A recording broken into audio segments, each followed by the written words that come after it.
Salut à tous, on se retrouve aujourd'hui pour parler du Paris Saint-Germain ce mercredi 29 mai. On commence tout d'abord en félicitant le jeune Seny Mayulu parce qu'il vient de remporter le trophée du Titi d'Or 2023. Donc c'est un trophée décerné par l'association Titi du PSG, récompensant chaque année le meilleur joueur du centre de formation du Paris Saint-Germain. Donc félicitations bien sûr au jeune Mayulu qui a joué pas mal comme c'est dernières semaines, là, ces derniers mois du côté du Paris Saint-Germain. Donc voilà, c'est lui qui a remporté ce prix. Par exemple, Zaïre Emery avait remporté le prix la saison dernière. Donc il a dit, donc après la signature de mon premier contrat professionnel, les bonnes surprises s'enchaînent. La plupart des anciens lauréats sont des exemples pour moi. Je vais tout faire pour honorer ce trophée du mieux possible. Comme j'ai dit, Zaïre Emery l'a remporté. Kimpembe l'avait remporté. Bon, il y a pas mal d'années, voilà, des joueurs après qui ont marqué, on peut dire, l'histoire du PSG. On espère que ce soit la même chose, on peut dire, pour le jeune Mayulu. Donc voilà, félicitations bien sûr au jeune parisien. N'oubliez pas, il a signé son premier contrat professionnel du côté de Paris, s'est engagé pendant 3 ans jusqu'au 30 juin 2027. On continue les gars avec un joueur, c'est imminent son arrivée, j'en parle comme depuis quelques jours. C'est vrai que ça a été la première info peut-être arrivée, la première rumeur c'était peut-être il y a une dizaine de jours et voilà, c'est quasiment fait. Et le Hugo de Fabrizio Romano. Il s'agit du gardien Safonov. Donc le PSG va recruter ce gardien, donc le gardien russe de Krasnodar pour un montant de 20 millions d'euros, bonus inclus. Donc Safonov a signé un contrat avec le PSG qui court jusqu'au 30 juin 2029. Il va devenir la doublure de Donnarumma parce que peut-être pour ceux qui ne savent pas, il y aura beaucoup de départs de gardiens cet été. Keylor Navas officiel, il part. Alexandre Letellier, il va partir aussi, un gardien qui a très peu joué, même jamais joué. Concernant Arnaud Tenas, il devrait partir en prêt. Et concernant Sergio Rico qui a été blessé, on se souvient, sa chute en cheval, donc pas sûr qu'il puisse retrouver la compétition, donc il fallait bien sûr un gardien parce qu'il restait plus que Donnarumma. Donc Safonov les gars, voilà, sera la doublure. Bon, il golera très peu, on pense, il golera peut-être les matchs de Coupe de France, tout ça, mais voilà, ce gardien, le PSG va débourser quand même 20 millions d'euros pour se l'offrir. Donc bon, je connais pas du tout le gardien, je sais, je sais qu'il joue à Krasnodar, mais je sais pas du tout le niveau, je sais pas s'il est bon pied, j'espère, voilà. Mais ça sera un nouveau gardien du PSG, ça peut être officiel à tout moment. On va parler maintenant d'un autre joueur qui lui aussi, c'est bien parti. Bon, Safonov, le Hugo, mais lui, ça peut aussi avoir le Hugo très rapidement si Naples accepte bien sûr de le vendre. Donc déjà, le joueur souhaite rejoindre le PSG, il s'agit bien sûr de Kvaratskhelia et souhaite rejoindre le Paris Saint-Germain. Donc le Géorgien souhaite quitter Naples car il estime que le moment est venu. Surtout, on se dit qu'il va quitter Naples, surtout que Naples a fini 10e de Serie A. Il n'y a pas de Coupe d'Europe saison prochaine, même pas l'Europa Conference League pour eux. On pense que leurs meilleurs joueurs quitteront le club.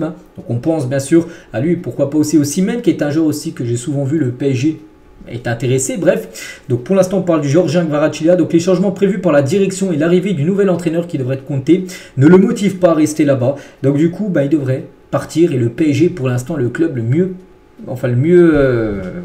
placé on peut dire pour signer avec Kvaratskhelia et surtout le joueur souhaiterait rejoindre le PSG et le Paris Saint-Germain a passé à l'action parce que le PSG vient de transmettre une première offre de 100 millions d'euros à Kvaratskhelia. Je ne sais pas combien c'est son prix actuellement, bon je pense que c'est aux alentours. Après il a quand même échoué, si on compare la saison dernière, Naples a gagné le championnat, il avait été exceptionnel. Mais là, la saison qui vient de s'écouler, ça a été compliqué pour lui. 100 millions d'euros reste comme une somme énorme pour ce joueur. Moi, je pense que le PSG quand même peut-être surpaye. Quand même. C'est quand même une énorme offre. Je pense que 70-80 pour une première offre, ça aurait été déjà très bien. Voilà. C'est désormais au Napoli de décider s'il accepte ou refuse la proposition. Et pour vous dire que c'est fait. Que le PSG a bien fait l'offre parce que même l'agent de Kvaratskhelia confirme que le PSG a bien fait une offre au Napoli. Il y a un intérêt et une offre, il dit. Son agent, il y a bien une offre du Paris Saint-Germain de 100 millions. Tout dépend maintenant de la décision du Napoli d'Aurelio De Laurentiis, le président de Naples, s'il accepte ou non de vendre son joueur. Donc voilà, concernant ce joueur, les gars, il pourrait débarquer au PSG.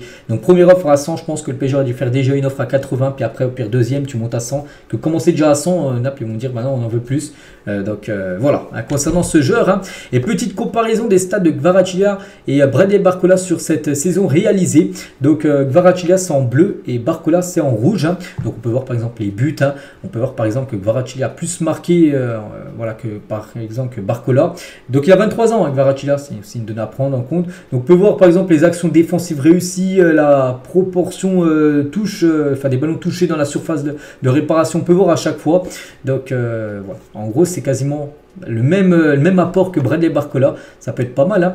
Donc après Bradley Barcola joue ailier gauche, donc c'est vrai que je joue aussi ailier gauche. Donc après Barcola peut être à droite.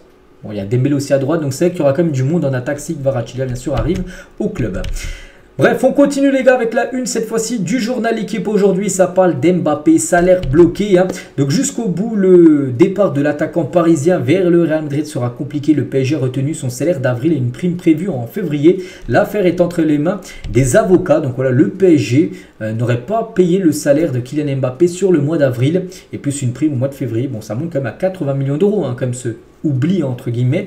Donc c'est pour ça que ça, là, Mbappé alors verra avec ses avocats, voilà, pour peut-être aller au tribunal pour recevoir cette prime, enfin cette prime et ce salaire. Voilà, donc le PSG, ils vont devoir le payer parce que sinon ça pourrait peut-être avoir des sanctions financières en plus pour le PSG parce que le PSG doit payer tout simplement le salaire de Kylian Mbappé vu qu'il était sous contrat. Et toujours avec Kylian, donc les dernières infos avant son départ officiel, quand il sera au Real, je le répète les gars, après on ne parlera plus de Kylian, à part vraiment, c'est une info qui concerne un peu le PSG, mais sinon quand il jouera au Real, on ne parlera plus de ses stats, tout ça, ça sera fini bien sûr. Et Mbappé a été élu meilleur joueur hier soir au Globe Soccer Award, il a été élu meilleur joueur européen, enfin de la saison là, en Europe. Donc félicitations bien sûr à Kylian Mbappé. Et un autre Parisien, on va dire, c'est le président Nasser. Donc le président du PSG, Nasser, a été élu meilleur dirigeant de l'année hier au Globe Soccer Award. Bravo à lui, bravo aux deux là qui ont reçu ce prix. Et pour revenir sur Kylian Mbappé, donc peut-être après le Real, parce qu'il va jouer au Real. Peut-être après, ça pourrait peut-être l'AC Milan. Je l'ai toujours dit, si un jour je devais aller en Italie, j'irai à Milan. Je suis un grand fan de l'AC Milan depuis que je suis enfant et je regarde tous leurs matchs en Serie A. Donc voilà, concernant Kylian, peut-être son futur club après le Real sera cette équipe italienne. Une intelligence artificielle prédit les vainqueurs du prochain Ballon d'Or jusqu'en 2038. Et nous, on peut voir par exemple Mbappé, un joueur du PSG, donc il remportera en 2025 peut-être lors de son année du côté du Real Madrid. C'est-à-dire qu'il ferait une grosse année au Real et remporterait directement le Ballon d'Or. Bon, c'est seulement une intelligence artificielle qui donne ça. Mbappé serait vainqueur également en 2034. Bon, la vérité, vous savez, se passe sur le terrain. Habib Beitia sur le départ de Mbappé. Donc, il a dit, je suis surpris par la froideur des émotions sur le départ de Mbappé. Pour moi, il était la seule star de ce championnat. La Ligue 1 va manquer d'une telle icône. C'est vrai que c'est quand même un coup dur pour le championnat français de perdre quand même Kylian Mbappé. Son départ va piquer quand on le verra briller ailleurs. Voilà, donc bon, c'est comme ça. De toute façon, on s'en doutait que ça allait arriver un jour ou l'autre. Donc après, pour moi personnellement, je pense que c'est quand même une bonne chose pour le PSG. Ça faisait 6 ou 7 ans qu'il était à Paris, donc 7 ans même. Donc ouais, il fallait passer à quelque chose d'autre, bien sûr. Donc voilà, c'est comme ça, ça s'arrête. C'est le football. Toujours avec Kylian Mbappé et Donnarumma, parce que les deux Parisiens figurent dans l'équipe type de cette saison sur l'application WhoScored. C'est une application où tu peux voter chaque match, ton meilleur joueur, tout ça. Donc on peut voir les meilleurs joueurs si on faisait sur une saison, des gros championnats. Mbappé et Donnarumma figuraient bien sûr dans cette équipe.